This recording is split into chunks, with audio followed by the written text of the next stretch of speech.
Okay.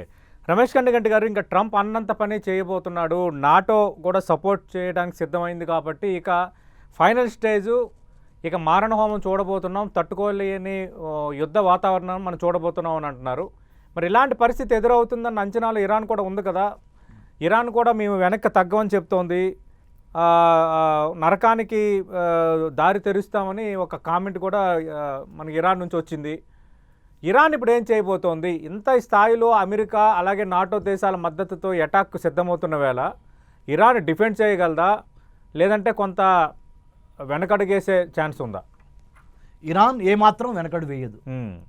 ఎందుకంటే Iran దగ్గర 3 important అస్త్రాలు ఉన్నాయి.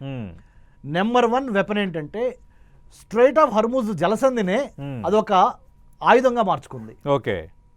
స్ట్రైట్ ఆఫ్ హర్ముజ్ జలసంధి మీద పట్టు బిగించడం ద్వారా అక్కడ ఇరాన్కి సంబంధించిన మిత్ర దేశాలైన కొన్ని దేశాల యొక్క షిప్పులు మాత్రమే అలో చేస్తా అమెరికన్ ప్రెసిడెంట్ అయిన డొనాల్డ్ ట్రంప్ మీద విపరీతమైన ఎకనామిక్ ప్రెషర్ వేరే కంట్రీస్ నుంచి పెట్టాలని అనుకుంటుంది.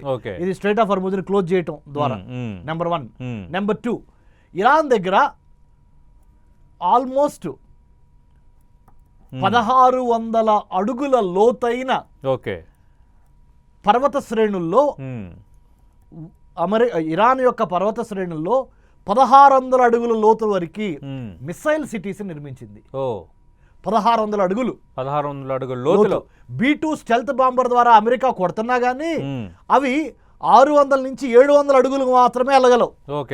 ఇది ఈ టన్నుల బరువు ఉన్న 1000 టన్నుల బరువు ఉన్న పెద్ద బాంబు ఇరాన్ యొక్క పర్వత శ్రేణుల్లోకి చొచ్చుకుపోయి ఒక 600 అడుగులు మాత్రం 700 అడుగులు మాత్రం వెళ్ళగలవు.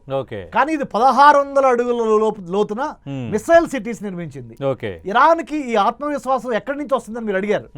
దానికి రెండో సమాధానం ఇది. మొదటిది స్ట్రైట్ ఆఫ్ హర్ముజ్ అనే జలసంధిని అష్టదిగ్బంధనం చేయడం ద్వారా, రెండోది మిసైల్ సిటీ. ఇది ఈ ఇరాన్ 1600 అడుగుల లోతుల్లో. అమెరికానేమో ఎయిర్ పవర్ ద్వారా కొడదాం అనుకుంటుంది. ఇరాన్ ఏమో భూగర్భంలోకి వెళ్ళి మేము దాక్కుంటాం, కొట్టని చూద్దాం అని చెబుతుంది. ఇది చాలా 21వ శతాబ్దంలో నన్ను అడిగితే most important, most strategically significant, geo political, geo technological, geo tactical, geo economic consequences ఉన్న వారిది. కాబట్టి 3వ పాయింట్, ఇరాన్కి 3వ పాయింట్ ఆత్మవిశ్వాసం ఎక్కడి నుంచి వచ్చిందంటే హౌతీస్, బాబెల్ మందేబ్. అంటే ఆసియా ఖండంలో 3 ఇంపార్టెంట్ కళ్ళు సముద్రానికి సంబంధించి, హిందూ మహాసముద్రానికి సంబంధించి. ఒకటి strait of Hormuz, 2 Bab el Mandeb, 3 strait of Malacca. ఈ 3 ఈ హిందూ మహాసముద్రంలో అతి కీలకమైన 3 త్రినేత్రాలు అనుకోండి మీరు. ఆ త్రినేత్రాల్లో 3 నేత్రాల్లో ఒక నేత్రము strait of Hormuz already Iran చేతిలో ఉంది.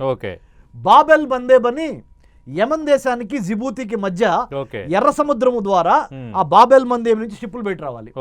అంటే అట్లాంటిక్ నుంచి మధ్యధరా సముద్రము, మధ్యధరా సముద్రం నుంచి సూయజ్ కెనాలు, సూయజ్ కెనాల్ నుంచి ఎర్ర సముద్రము, ఎర్ర సముద్రం నుంచి బాబెల్ మందేబ్ ద్వారా అరేబియా సముద్రంలోకి వచ్చి, అరేబియా సముద్రం నుంచి హిందూ మహాసముద్రంకి వచ్చి, హిందూ మహాసముద్రంలోని ఇండోనేషియా మలేషియా మధ్యలో నుంచి స్ట్రైట్ ఆఫ్ మలక్కా నుంచి షిప్పులు పసిఫిక్ మహాసముద్రంలో ఉన్న జపాన్ వరకు, అమెరికా యొక్క పశ్చిమ తీరంలో ఉన్న కాలిఫోర్నియా వరకు, మరి చైనా వరకు, నార్త్ కొరియా, సౌత్ కొరియా వరకు వెళ్లాల్సిన అవసరము ఉన్నది. కాబట్టి strait of Hormuz, Bab el Mandeb, strait of Malacca, ఈ 3 మీద కూడా ఈ యుద్ధానికి సంబంధించిన తీవ్రమైన పరిణామాలు ఈ 3వ స్టేజ్, యుద్ధానికి 3వ స్టేజ్ అని చెప్పా. ఈ 3వ స్టేజ్ లో Babel Mandeb, straight of Malacca మీద కూడా పడబోతున్నవి.